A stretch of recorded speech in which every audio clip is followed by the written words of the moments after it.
Right, so this is my new house, and here we've got the gas fire that came with the house. Now, I'm going to do a video removing this and fitting a log burner. So the gas has been capped off. I'm going to tell you how much everything cost. The gas has been capped off. That was 90 quid for Orca Gas Services. I'll leave a link below if you're in the northeast. They came out and capped the gas off at the meter. So the pipes under the floor carrying the gas are now dead. So literally the next job, I'm going to remove the gas fire and see what's behind. But let's take it out, see what's behind, see what we've got to work with to get a log burner in this hole. Before I remove the gas fire, I need to remove the grill that's at the front and then the rocks that the flames flicker in between. These just lift out and they're going in the bin. Then I'll remove the surround of the gas fire. Once that's off, I can then move to the gas supply. Now this has been capped off by Orca Gas Services at the gas meter. So we can disconnect this and we'll know there's going to be no leaks. It's just one nut to undo and a copper pipe that pulls out the way. You can see there, that is the remainder of the gas supply. Once that's off, we can then remove the back of the gas fire and see what's behind.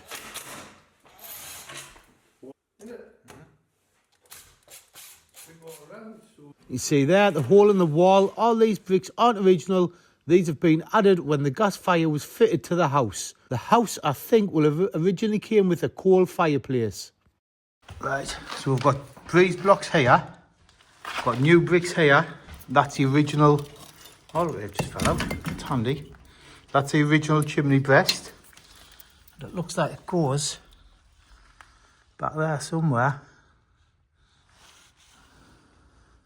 Oh, there's a lintel layer. There's a lintel there. We'll keep that. Knock these out. So we'll go on, eh? Right, fellas, let's start making a mess. And I'm not joking, this is a very messy job. If you live with a woman, you're going to get in bother for this. The black dust is unbelievable. So we're going to start basically just knocking out the bricks that have been added when the gas fire was put in. Now, I did spend some money here on some rubble sacks. They were £8 from B&Q. And the reason I got the rubble sacks was for all the old bricks that I don't need. You can see here the breeze blocks being pulled out. Now you will need a hammer and a good chisel to knock the bricks up and make them loose so you can drag them out the hole to open the fireplace up. Right, so this is where we're up to. I've cleared most of the side. I'm going to have to brick that up. But now I'm going to knock out the bottom layer of bricks. I've spoken to the lad who puts the burners in. And this gap needs to be a bit bigger. So we're going to take that bottom layer off. So get a hammer, get smashing. I will leave a link to all the tools I'm using to do this job. The hammers, the chisels, all the cutting discs I'm going to use further on in the video. I will leave Amazon links to everything below, even down to the rubble sacks. I'll do my very best, fellas, to help you if you're ever doing this job.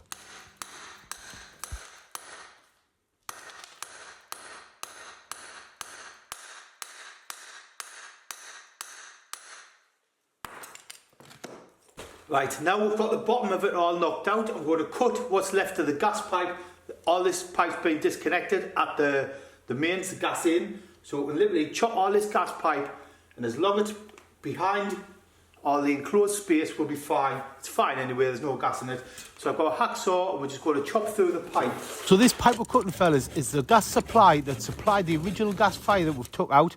Now we need to cut it and move it out the way so it's out the way of the log burner we're going to be putting in. We need to build a wall to support some boards.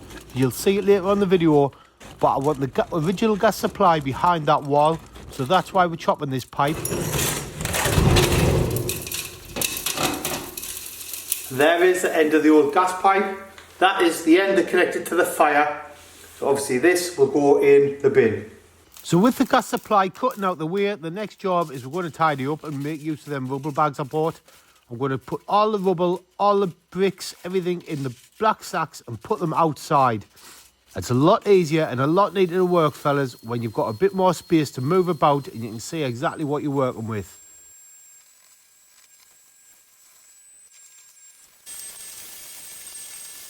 And here I've got my angle grinder with a knotted wire wheel on. I didn't buy the knotted wire wheel, so I'm not going to include it in the price. But I will leave a link to one in the description below. And I use this to try and clean up the old brickwork. Now, I think this was the back of the gas fire, so the bricks are a bit stained. But I like the patina on them. So now we're going to do the little brick wall. I've cleaned the bricks, they're the best I'm going to get them for now. I'm not looking for perfect. The log burner is going to block most of the brickwork. So I've got a bucket of mortar here. So we're going to have a go at doing the brickwork. And like I say, I have never done brickwork before. My full-time job is not a building. So I'm not going to let you get too close, but let's have a go at doing some brickwork. So I reused the bricks where I took off the gas fire, the original bricks. I then bought a bag of sand for £3.70 from B&Q and a bag of cement for £7.75 from B&Q, and then built the wall. Now the wall is purely to support a board that is going to get plastered over to make the fireplace look nice and neat.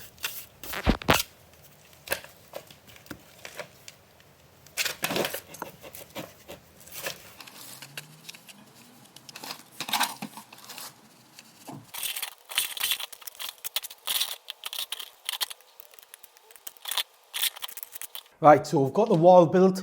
Literally this wall is just to stick the cement board to. That's been left for about 14 hours. So it's obviously sturdy enough now, we can do whatever we want to do with it.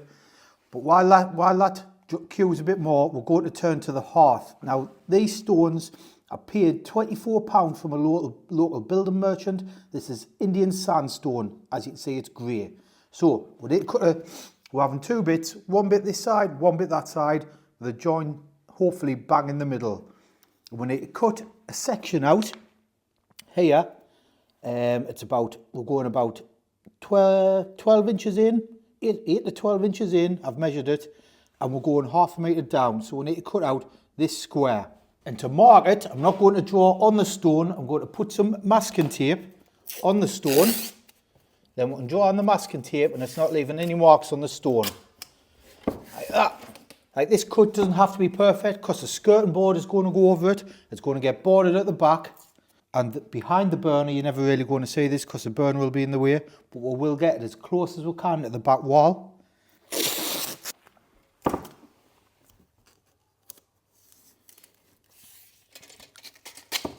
Like that. So we've got some masking tape on there where we can draw on. So I wanted half a metre this way, or 50 centimetres, 500 milli, or 20 inches-ish, whatever you're working with. Right, so what I will say, if you are doing this job, I'm spending a lot of money in B&Q buying bits and pieces, whereas if you were preparing for this, you would know what to buy.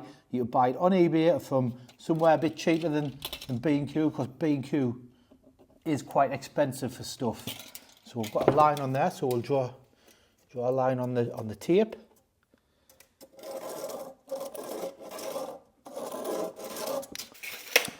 Right, so let's take it outside. We'll fire up the angle grinder and we'll get chopping. We've got two of these bits to cut. Right, and this is the disc we're going to use. This is just a diamond coated disc. Like I say, these are from B&Q, and if you're doing the job yourself, then you can prepare for this and you probably get them cheaper on eBay than B&Q or something, or even Amazon. I'll leave links below to everything I use, do you know what I mean, in case you want to do it yourself. So it's direction, which way is this going to spin? That way. Right, so that goes in like that. Hopefully it'll fit in with this guard.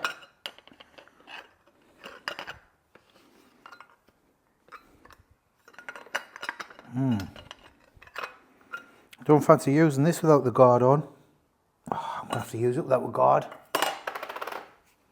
I have got an electric grinder, but I'm using the battery one. It's a bit slower, so hopefully there'll be less heat on the disc. So it should last longer. Hopefully one blade will do all the cuts I need. Right, so that goes on there, a little washer on there. Then we'll put the disc on. It's got a rotation arrow on there, so we'll make sure it's spinning the right way.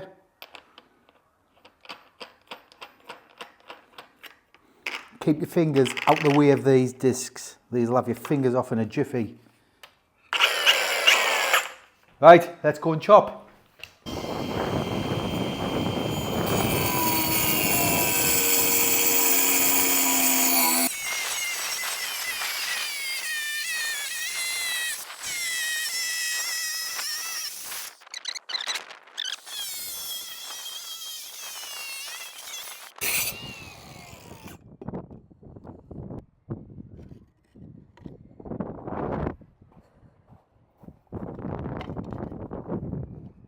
Right, so here's a cut.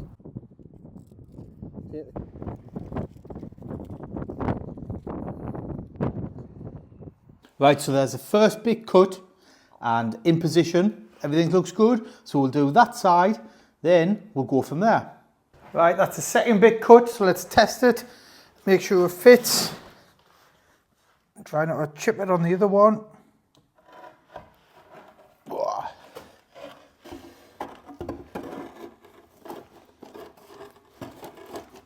Right, so we've got the two bits of stone in place. So what we're going to do next is we're going to tape up a line around the outside of here. And this is the set height right now of the stone. So what we're going to do is we're going to tape it up. We'll put a tape line all the way around. And we're going to cut 1 inch in from the tape. So when I change this laminate flooring, I can slide the new flooring under the stone and we don't end up with an edge along here. Does that make sense? Now the ideal tool to do this job is a circular saw. You can set the height of your laminate or a bit less than you can go through. Now I don't know what I've done with my circular saw. So we're going to use the absolute wrong tool for the job, but I'm going to use an angle grinder. And we're going to go 1 inch in-ish, give or take, all the way around from the inside of this line where the stone sits. So the laminate will tuck under the stone.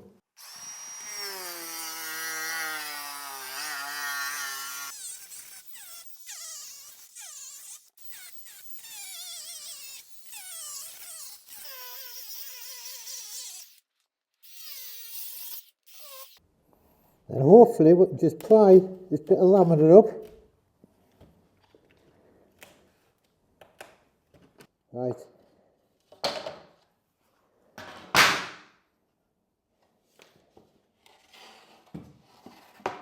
Right, so as you can see, we've cut the square out. There's a stone, that stone under there.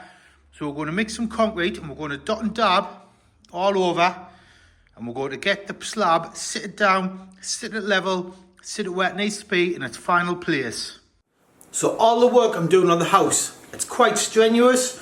And when I got my test results back from manual and my testosterone level was low, I knew I had to make a change. Like I was suffering from like low energy, lack of sleep. I feel like weight gain as well. I'm getting older. I feel like I'm gaining a bit of weight. And luckily for me, manual have the perfect solution. So I've started using their TRT service. Honestly fellas, I've noticed a huge difference. I've started losing weight. I feel a lot better than myself, a lot more confident, a lot more energised, and I'm getting better sleep. And did you know 1 in 4 men over the age of 30 suffer with low testosterone? So join me and 30 other 1,000 people by getting this kit from Manual and get your testosterone level checked today. It's just a small prick on your finger that you do in the house. Manual is one of the UK's leading low testosterone clinics. Manual is backed by world-class expertise and doctors, all focused on making you feel your best. So honestly fellas, if you're not feeling 100%, or even if you are, get your testosterone levels checked. Use my code Adam45 and save yourself 45% off your home test kit. Honestly fellas, it has genuinely changed my life. So like I say, click the link in the description or the top pinned comment and use my code Adam45 to get your home test kit. So I've got some concrete here, so we're going to dot and dab. We'll go in the back corner there. We'll do one bit at a time.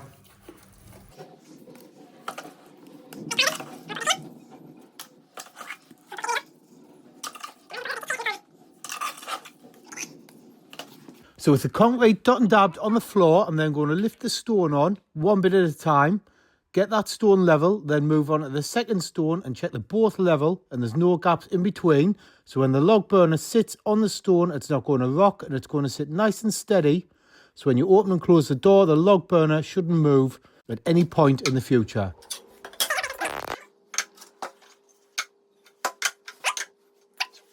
So I forgot to video this bit, but for the sides inside there, you've got to use like a cement board. I think it's called batty board. This was about 20 quid from B&Q with sheet. I needed 2 sheets, and to cut it, it's not quite like plasterboard. You can't use plasterboard because it's got paper on, so it could be flammable. So to cut it, I used a Stanley knife and scored it, then just kind of snapped it. But then for these little bits here, I just used an angle grinder, and the one that I used to cut the stone with the diamond disc on. So now we're just going to dot and dab it into place inside there. So it's actually called party backer. And I've looked on the back. This is 9mm thick board.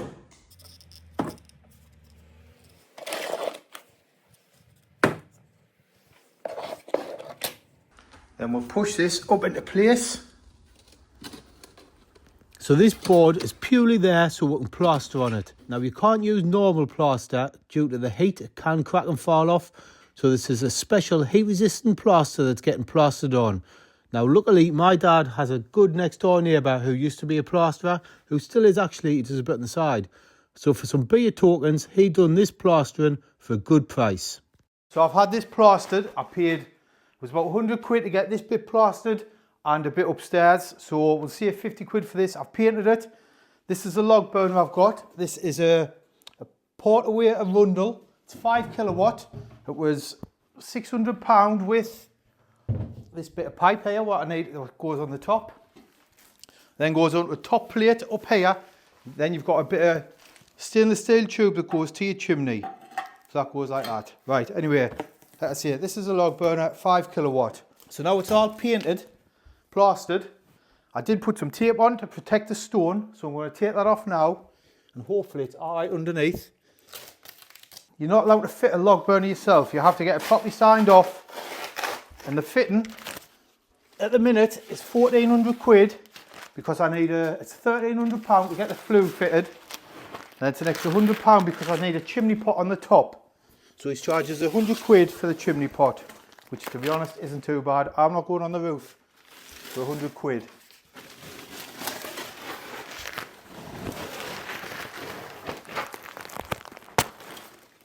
So like I said fellas, this is a Portaway Arundel. It was £600 for the burner, pipe that goes from the top of the burner to the top of the fireplace.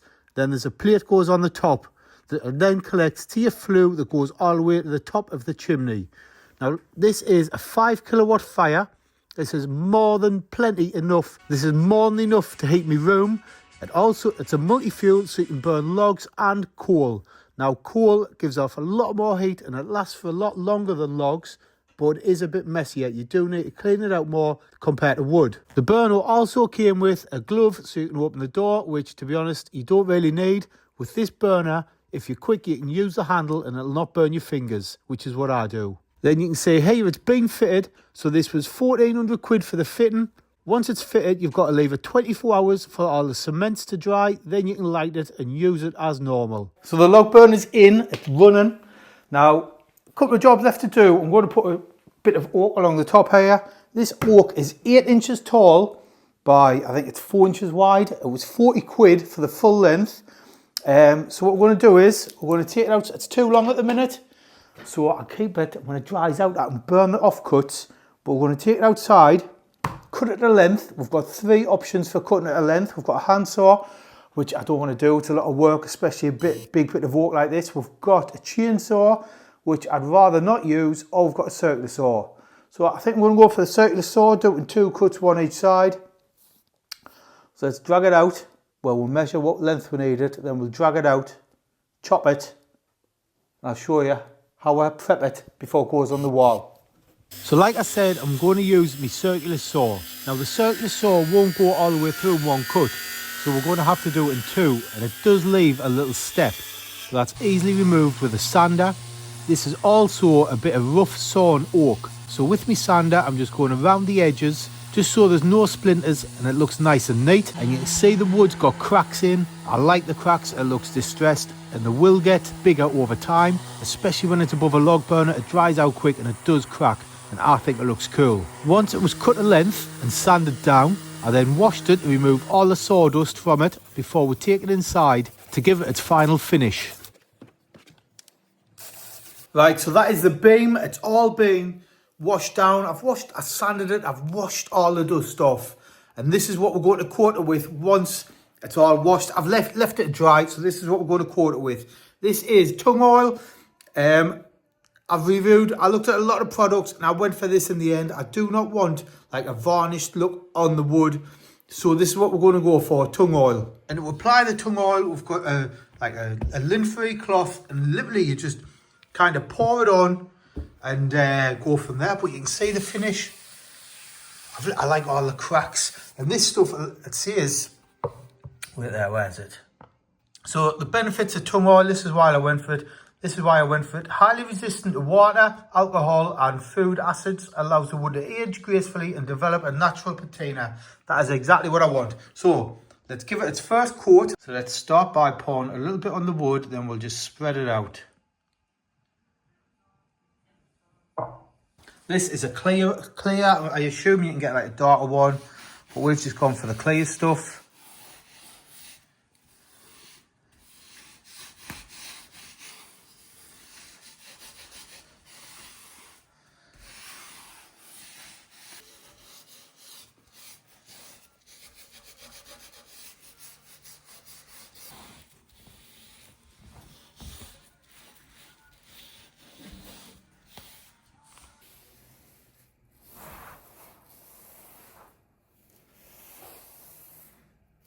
So in the end, I give the oak beam 3 quarts of the tung oil, and this is the finished result. It hasn't dried in yet, it does go more matte over time. And to hang the oak beam on the wall, I bought these floating shelf brackets from eBay. I think they were about £5. They are too long, so I do need to chop them where I've marked that little black mark with a marker pen. Then with a hacksaw, we're just going to chop it off. Now, the oak beam is 4 inches deep, so I've cut this at about 3.5 inches. So that leaves ½ an inch of wood before it would break through the front of the beam. Once the brackets were chopped to size, it's then just a case of hanging the beam on the wall. Now I drilled some holes in the back of the beam for the brackets to go into, and I also stuck it on with silicone. Now some people don't do this, some people just put it on the dowels, then as it shrinks on the brackets it grips. But I want to use a bit of silicone. I've got a young daughter and I don't want it to fall off and break her toes. So I got a full tube of silicone, the finest stuff you can from B&M Bargains. It's a bit of Stanley white silicone, so the beam is easily removed in the future if I need to take it off to paint or anything like that. I squirted a little bit of silicone in the hole, then give it a good old wiggle all the way along. I used a full tube. Then it's just a case of lifting it on the wall, pushing it into place and leaving the silicone to dry. Then that is that job done. The final job is to refit the skirting boards. Now I did reuse the skirting boards that was originally on the wall when there was a gas fire there, so I did have to chop it because obviously we've made an opening in the middle where the log burner sits and we need to leave that bit clear. So I chopped the skirting board down as it matches what's already in the room, stuck it on with some caulking, put a little bit of caulking along the top, and it looked spot on when it was done. Right fellas, so that is the log burner installed. Now some extra costs to consider if you're going to put one in. Personally, I'm always on the lookout for wood, so you're going to need an axe to chop your logs. A circular saw comes in handy. Obviously, battery powered makes it easier. You haven't got to mess about with cables. This is ideal for making kindling to get the fire going. You can chop up pallets. The pallets as well, you can use the corners. Some people say you're not meant to burn the corners. Personally, I'll burn any wood. Chainsaw. This particular one, this was quite expensive. This was about 400 quid with the batteries. I have used a cheaper one like a Titan, like a corded 230 volt one, and to be honest I found it terrible. So this is my go-to. Another cost you're going to incur is the chains. If you hit a screw or a nail, it just wrecks the chains instantly, so you need a new chain and the wear out anyway. Another cost to consider with a log burner is every year you're going to have to get the flue swept. It's about 50-60 quid to get the flue swept. That needs to be done. But apart from that, that is about everything. If you're going to buy wood, it will cost you a fortune. I do buy some wood. When I run out, I fill a log store. I've built a log store outside. But if you're going to put one in, let us know in the comments how much it cost. But yet again, thanks for watching, and I'll catch you on the next video. Cheers.